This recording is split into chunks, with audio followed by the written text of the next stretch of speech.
Hello and welcome. We start this broadcast with the situation along the Ukraine's borders, which remains tense, as Russia is dispatching more of its troops and ammunition towards Ukraine. The Western Alliance is bolstering their arms in Eastern Europe along the borders of Ukraine.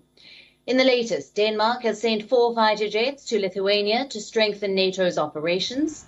4 F-16 fighter jets have arrived at the Šiauliai Air Base, according to the Lithuanian Defense Ministry.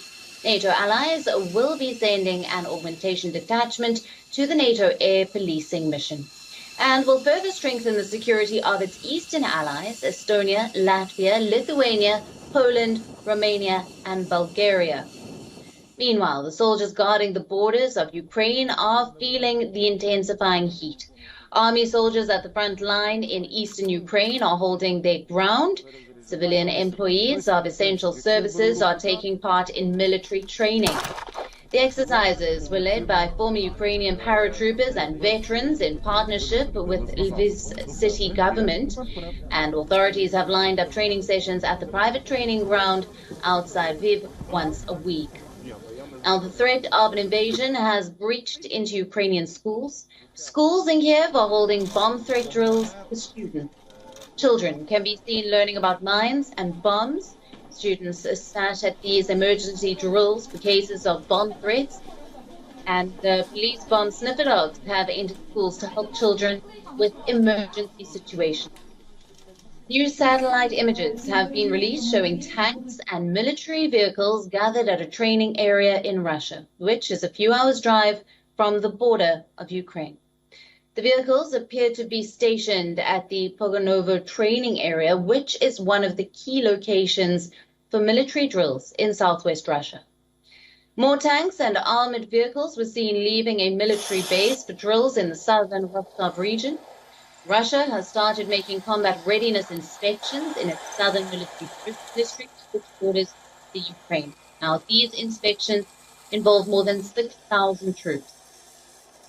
6,000 more troops will hold new military drills involving Ukraine and within the Crimea region.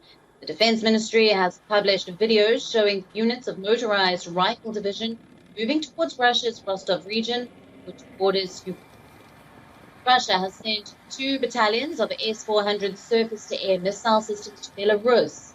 Both nations will hold joint military exercises called the Allied Resolve to repel external aggression. Russia's Su-35 fighter jets were seen landing and taxiing on Belarusian tarmacs today. The latest video shows Belarusian military welcoming Russian pilots with bread and food. There's more.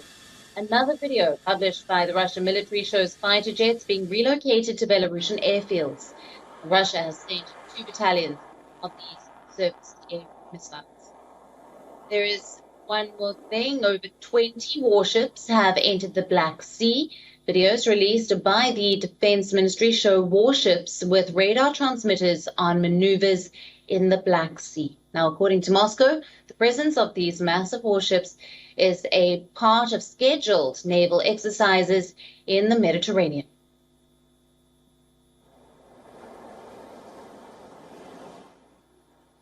Our correspondent Susan Tehrani has sent us this report from New York. Listen in.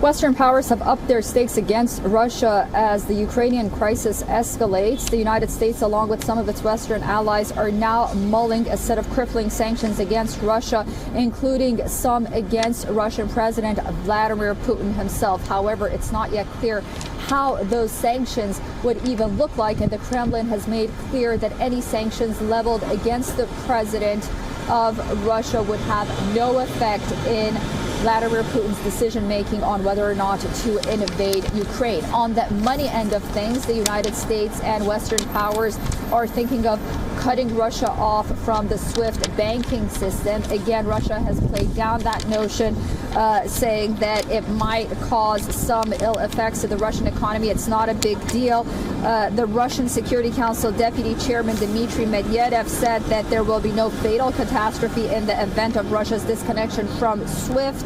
He said international bank cards will continue to operate within the country, though there will be certain difficulties with transfers abroad. But there are different different ways to do that. However, this will damage Russia's economy in the short and long term. Back in 2014, the United States was thinking of taking this quote-unquote nuclear option against Russia. It decided against it. Back then, Russian President Vladimir Putin said if the U.S. goes ahead and cuts Russia off from the SWIFT banking system, it would indicate and amount to, quote, an act of war. We'll see what happens now. We are now available in your country. Download the app now. Get all the news on the move.